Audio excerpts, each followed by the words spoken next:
बहू का मन तो मायके में ही पड़ा है।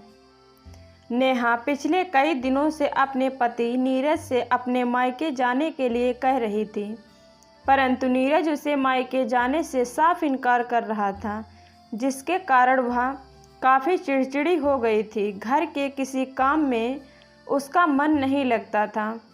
दरअसल पिछले 1 साल से वह कभी बच्चे की पढ़ाई तो कभी सास ससुर की बीमारी के कारण अपने घर नहीं जा पाई थी। कुछ दिनों पहले गर्मियों की छुट्टी पड़ने पर उसके पापा ने उसे फ़ोन करके बताया कि उसकी दीदी कोमल आई है और उसे भी आने को कहा। तो पुरानी बातें याद करके उसका भी मन मचल उठा था मायके जाने को।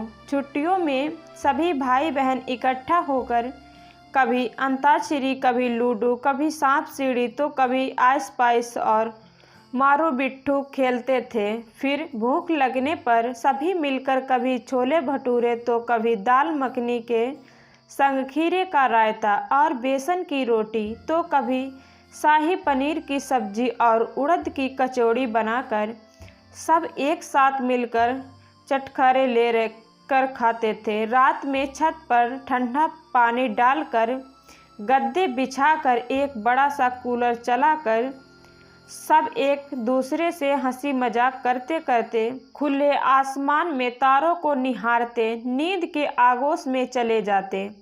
पता नहीं चलता था सुबह मम्मी पापा जब प्यार से उनके सिर सहलाकर जगाते तब पता चलता कि दिन निकल आया।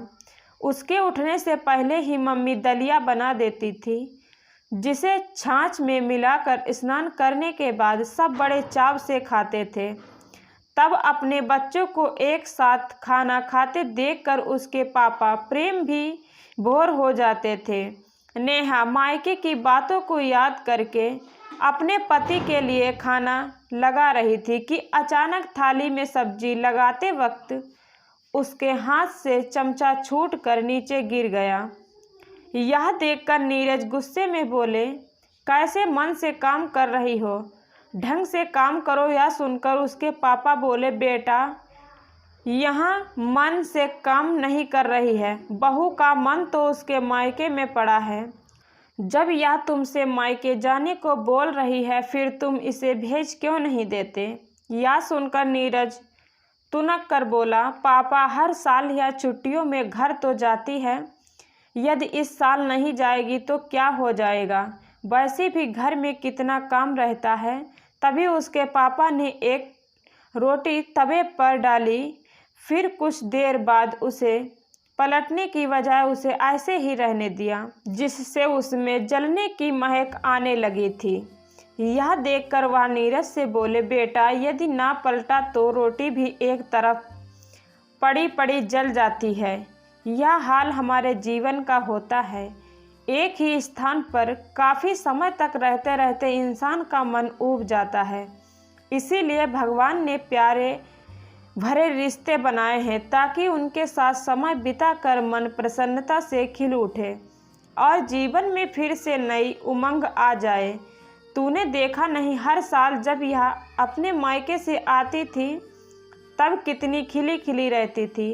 अब देखो लगातार काम करके रहने के कारण इसका चेहरा कैसे मुरझा गया है।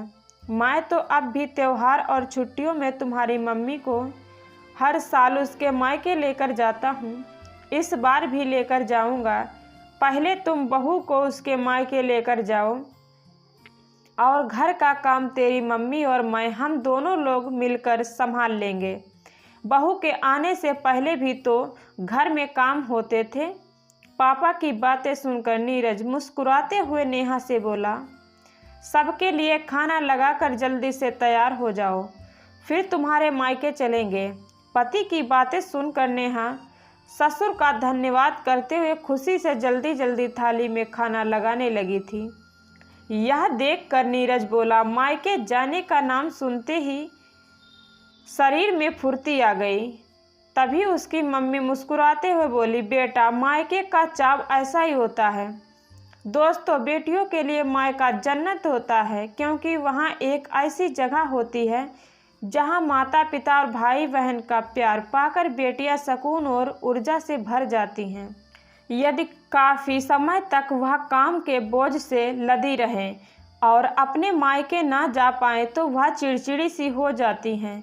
इसीलिए उन्हें भी कुछ समय अपने माता पिता के पास रहने की आज़ादी मिलनी चाहिए, तभी बेटियों का जीवन खुशगवार होता है। बाय बाय दोस्तों।